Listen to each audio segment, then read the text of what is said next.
Hi, I'm Becky from the Crafternoon Co, and I'm here to talk about how to make pom-poms and what to do with them.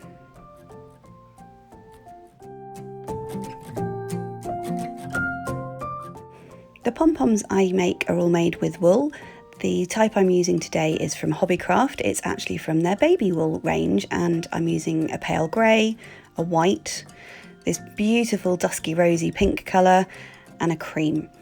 The reason I love this wool so much is that it has a gorgeous little line of sparkle running through it, which just adds a little bit of bling to your finished product, but you can use any type of wool bought from any type of retailer. The one thing to bear in mind is that the thinner the wool, the more you need. So here we have the tools I use to make pom-poms: a large serving fork, a regular sized fork, a cardboard template, which I'll show you how to make shortly, sharp fabric scissors, normal paper scissors, a hot glue gun. This is a multi-pom maker, which I'll talk more about a bit later on, and a trusty ruler. To make the cardboard template, I'm just taking a spare piece of cardboard from a packing box, ruler, felt pen, and the normal scissors, absolutely not the fabric scissors at this point. All you're going to do really is make a large rectangle, so starting with the long side, I'm just marking 10 centimetres along.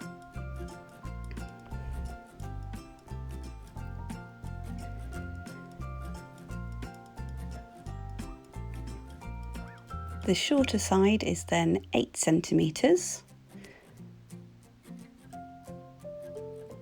And I'm just marking a little notch at 3 centimetres and 5 centimetres to use later on.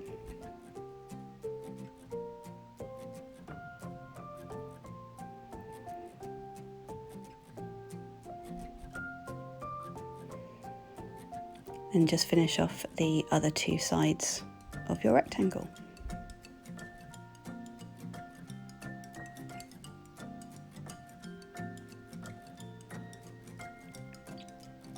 Using those two little notches, draw a couple of additional lines. These are 5 centimetres long.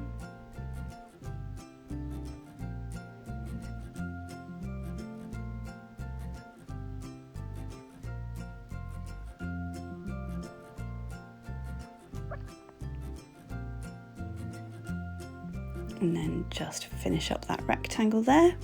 And here's the outline. This part is about to be cut away. Just grab your scissors and safely cut out your template.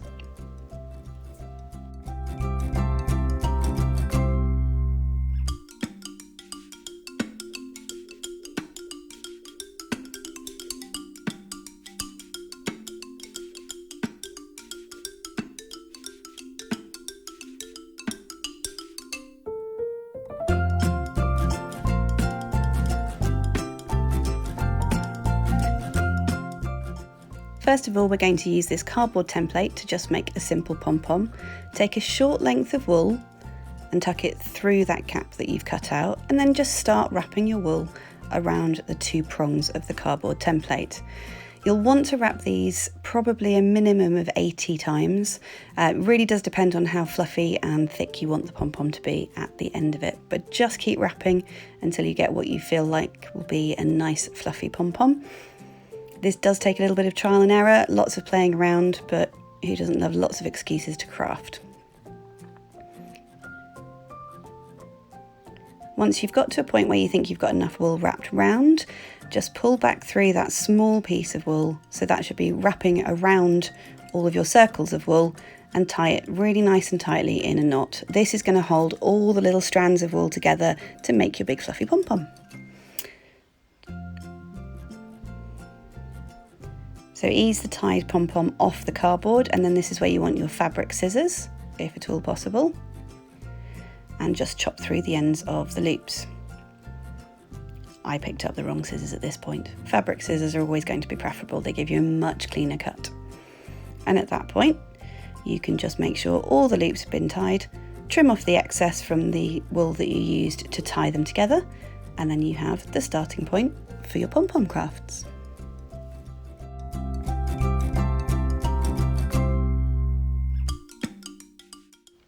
The most commonly used pom-pom making tool that I actually have is this large serving fork. I've just found it to be particularly perfect for the size of pom-poms I like to make. So to make a pom-pom wreath, you're going to need 80 pom-poms in total. I always start by cutting out the small bits of wool, which are the ones that we wrap around the middle. I normally cut the full number that I need because I know as I'm using them up, I'm getting through the right number of pom-poms. Very similar process to when you're using the cardboard template. Take one of the shorter pieces of tying wool, pop them through the middle, so it's the equivalent of the centre of those two prongs in the cardboard, and start wrapping. Generally for this size I use 80 wraps or so. Again, very much depends on the thickness of the wool that I've chosen to use, so some will be a few more, some will be a few less, but generally 80 seems to be a pretty good number.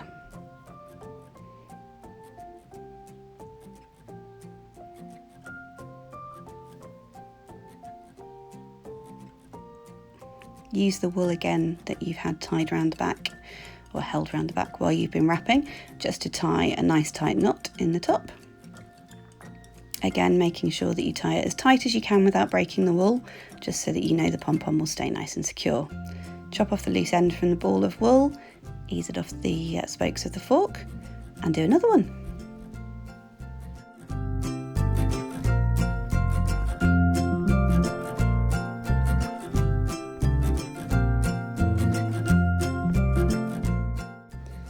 What you'll see I have done on this one is made a little bit of a mistake where we've pulled some of the wool tight around the longer, thinner part of the fork, and I've not kept it as much up around the widest part of the fork, which is where you get the most body in the pom-pom. I've added a few extra loops to sort of compensate for this, and then all I'm doing is avoiding the bits that I don't want in the middle of the pom-pom as I'm tying it up. So tying it up again as we have with all the others, nice and tight, keeping in all the loops of wool that we want to make sure we've got in there for the nice fluffy pom-pom. Snipping it away again, and then all I'm going to do is just cut these little excess bits off over here, and we can take it off the fork again. So now you just need to make 80 odd of these really.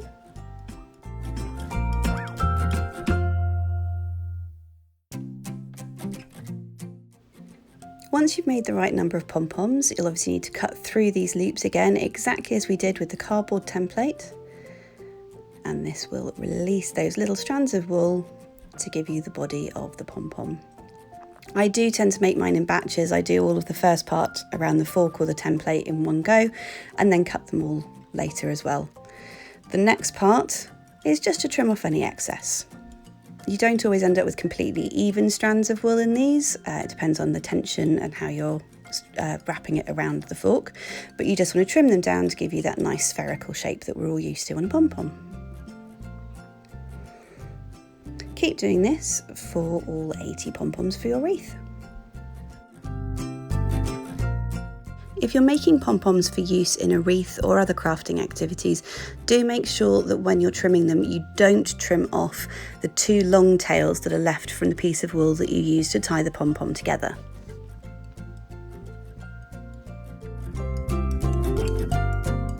Now that I've got all 80 pom-poms ready to go, it's time to start assembly, which is my favourite part of this process. So I'm using a metal wreath frame, which I've just bought from Amazon. You can buy them in bulk in packs on Amazon, and they have these useful 4 bands around the inside. So take the 2 ends from your pom-pom, just slot them over the top of one of the metal rings and tie them at the back, normally just with a double knot.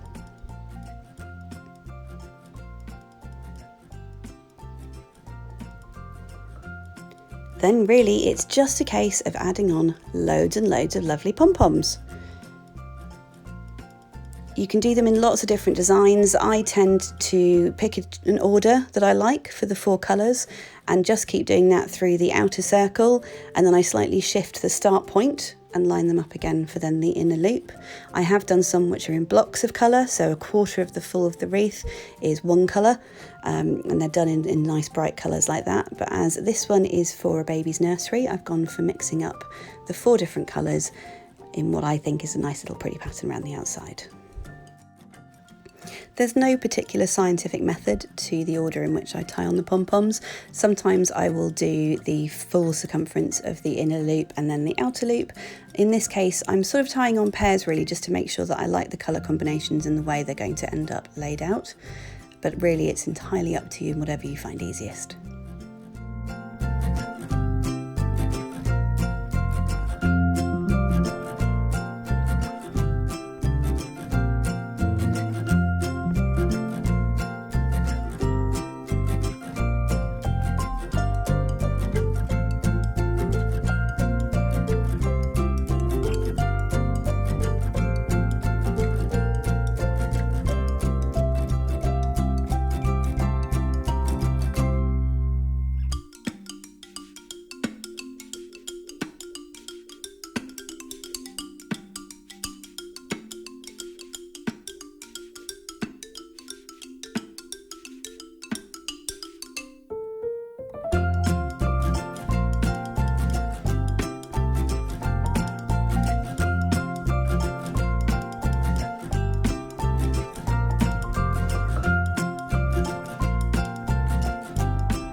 Once I've got a good segment of the pom-poms attached to the wreath frame, I then go back through and just tie 2 of the pom-poms together, again with a double knot.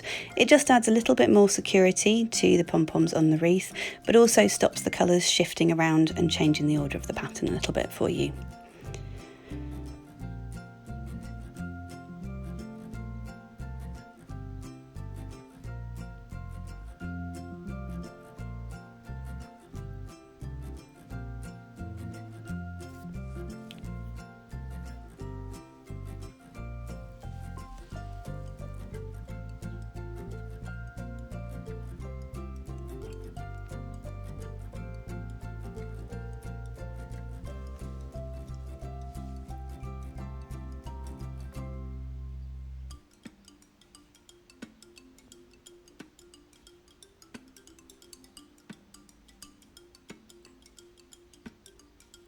Once those knots are in place, just grab the fabric scissors, trim off the tails of the wool, and it just neatens up the back of the wreath.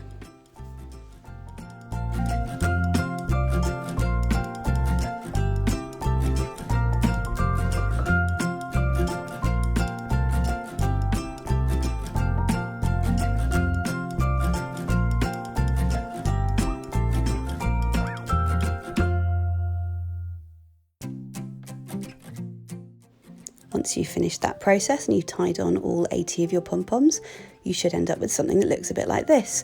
I wouldn't always hang it outside, but I couldn't resist taking a picture in the sunshine.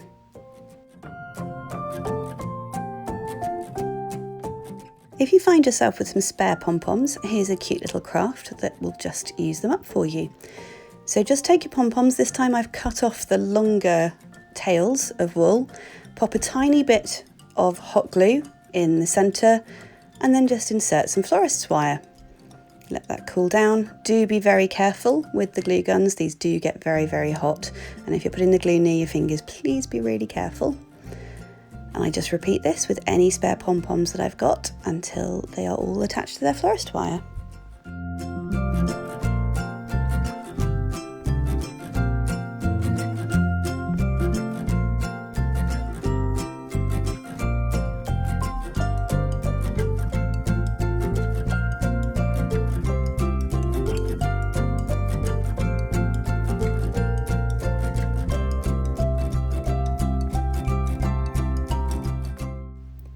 These smaller sized mini pom-poms are made with a normal sized fork and are made in exactly the same way as the pom-poms in the previous video. These I've used on the ends of some earrings at the moment, so I've got some nice pink dangly ones with some gold hearts. small white ones in hoops, cream ones on bars. So let's get started with these. Once again, just start by cutting a couple of shorter bits of wool that you'll use to tie the pom-poms together with. Insert through the centre of the fork and hold out to one side, and start wrapping your wool.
In order to make some larger pom-poms, I'm going to be using this multi-pom device. You can find out loads more information at multipom.com, but it helps you make up to 20 pom-poms at a time from 1 to 12 centimetres in diameter. So if you're taking on a big project with lots of pom-poms, I highly recommend it. So this time you start by wrapping the wool either around the length or the width. A short while later, once I've wrapped it about 100 times, when you've got enough on there, take your shorter pieces of wool again. It's a very, very similar process, only this time you're tying around them widthways. So again, nice and tight. I've chosen to put one in the centre of this long length of wool, and then 2 other pieces, again just dividing from the edge of the wool to that central piece. So this is going to give me 3 large pom-poms.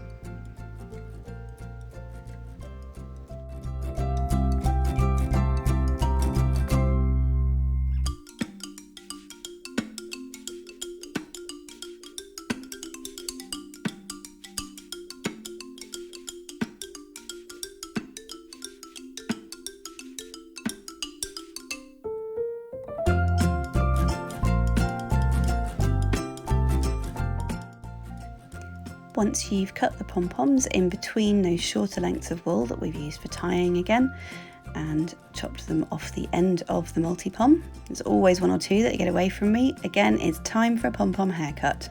So just even up the lengths of wool by giving it a little bit of a trim. You can do this as much or as little as you'd like, really, dependent on what you want them to look like in the end. I've then got large pom-poms in the 4 colours that I've been using for all the projects so far today, and I'm going to use these to make some bunting. So all I'm doing is using those little tails of wool to tie them onto a long length of the cream wool. Again, I've done this in a similar order to the pom-pom wreath so that you've got alternating colours throughout the length of it. The great thing with pom-poms is that you can just chop the tails down to the same length as the rest of the pom-pom wool, and then they'll get lost in amongst the rest of the pom-pom and won't be seen.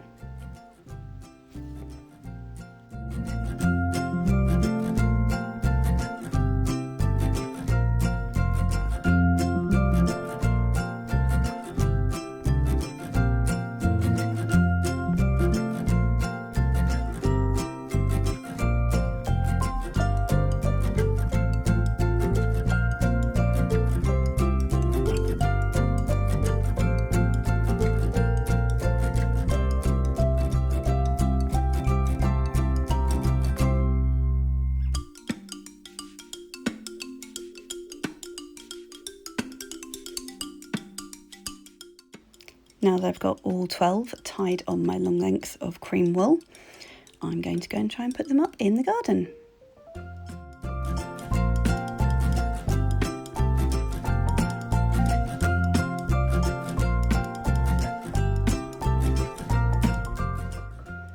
That's it for my tutorials for today. Thank you so much for watching along. I hope you've got a nice feel for how simple it can be to make pom-poms with some really impactful crafts.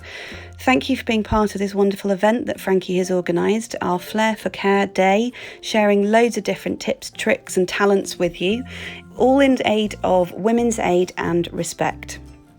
During this current global pandemic, there is nothing more important than remembering those who may well be stuck at home with abusers. These charities do incredible work to help support people in this position and in many other situations as well.